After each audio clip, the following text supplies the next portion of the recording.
Okay, so yesterday I was watching a review about KSP. However, I noticed that there are several key aspects of the game that were left out, so that's what I'll be doing today. Think of this as a kind of remastered review. If you like this video, please subscribe as it helps so a lot. Anyways, without further ado, let's get into the review. The first thing I'll be going over are game modes. There are three main ones: Sandbox, Career, and Science, with Science and Career being slightly more similar. In Sandbox, you don't have to worry about getting funds or anything to build stuff. You can just build your rocket freely without having to do anything. However, in a career, you have to acquire funds, which can be received through contracts, to use parts and science points to unlock more parts. With science, it's quite a bit easier since you don't have to get funds, but you still need science points if you want to progress. The way to get this is pretty simple. If you use science instruments in different biomes, you get a certain amount of science points, which can be used in the tech tree to unlock more parts.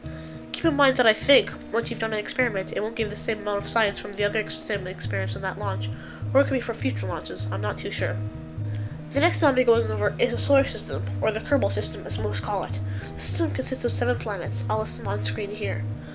Most of them have moons, which I'll be going over. Eve has 1 moon, Gilly, which is a very small moon.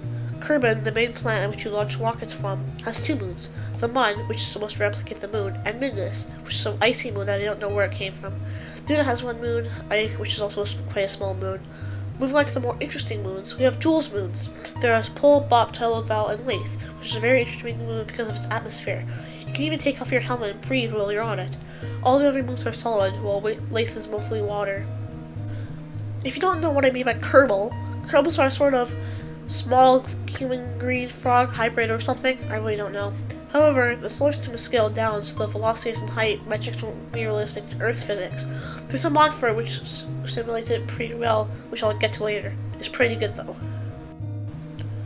So I feel the game a bit more, and it's more advanced than what I said in the original review. You have a part list on the left with a bunch of sorting options. If you have at least 1 or 2 parts, you can use the building control options. There's 3 self-explanatory ones: building, moving, and rotating. The one I forgot to go into detail was the root part selector.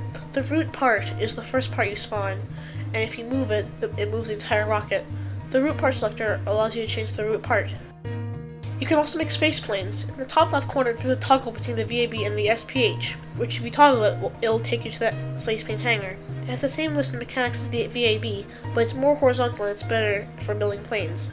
There's probably some tutorials on YouTube, but if you made 1 or 2 good ones, you can probably make more. Not really related to space planes, but there's multiple launch pads you can go to. 3 being pre-unlocked and 1 other that I know of can be unlocked by flying near it. You might be asking, why is the original better than the sequel? Well, there's a lot of reasons, but I'll only go over the bigger ones.